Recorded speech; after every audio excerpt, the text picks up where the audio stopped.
Di sebuah kota kecil yang sepi, terdapat sebuah rumah tua yang sudah puluhan tahun ditinggalkan. Rumah itu dikenal sebagai Rumah Merah karena cat merah pada dindingnya yang kini pudar dan mengelupas. Penduduk sekitar percaya rumah itu terkutuk. Banyak yang mengaku pernah mendengar suara-suara aneh dari dalamnya, terutama di malam hari. Meskipun rumah itu jelas tidak berpenghuni, Arif, seorang mahasiswa yang sedang mencari tempat tinggal murah, memutuskan untuk menyewa Rumah Merah meskipun sudah diperingatkan oleh warga sekitar. Itu hanya cerita-cerita untuk menakut-nakuti, pikirnya. Ia tidak percaya pada hal-hal gaib dan lebih fokus pada tugas akhirnya yang menumpuk.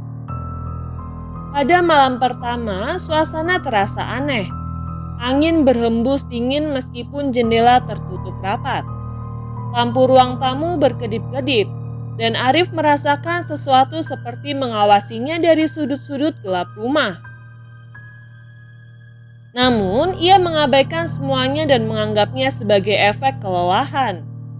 Pukul 1 dini hari, ia mulai mendengar suara langkah kaki di lantai atas.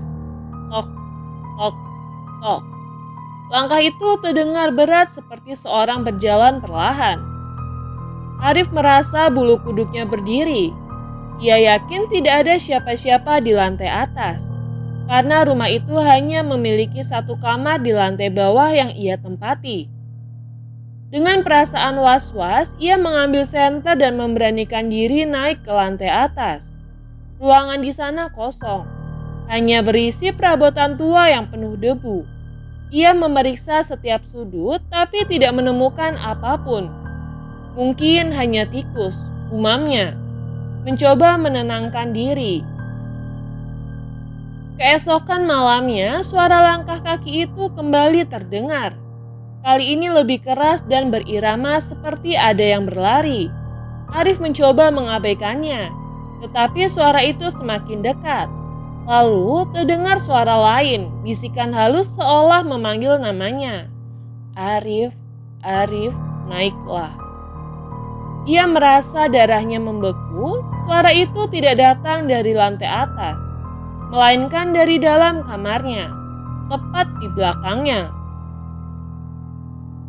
Dengan gemetar, ia menoleh tetapi tidak ada apa-apa.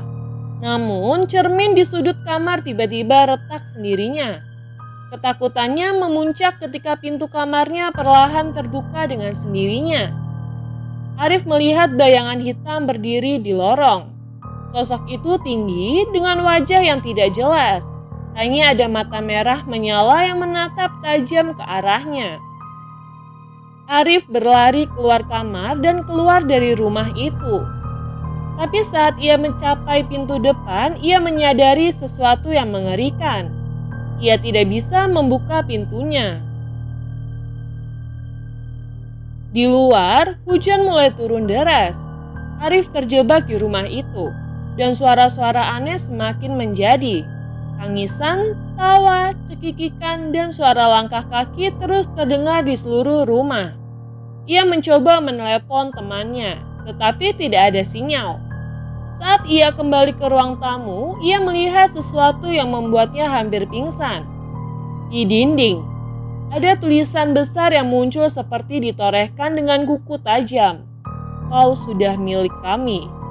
Lampu mati total meninggalkan Arif dalam kegelapan. Ia merasa sesuatu menyentuh bahunya, dingin dan kasar.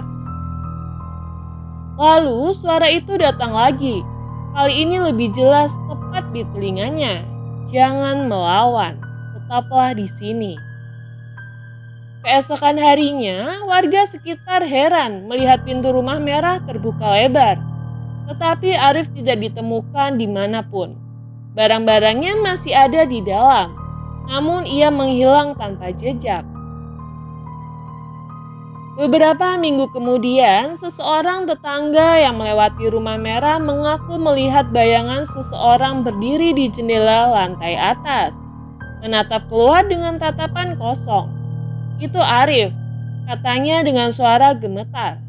Tapi wajahnya bukan wajah manusia lagi. Rumah Merah tetap berdiri hingga kini, semakin lapuk oleh waktu. Tidak ada yang berani mendekat. Namun, setiap malam warga sekitar sering mendengar langkah kaki, bisikan, dan suara tawa dari dalam rumah itu. Mereka percaya siapapun yang masuk ke sana tidak akan pernah keluar lagi.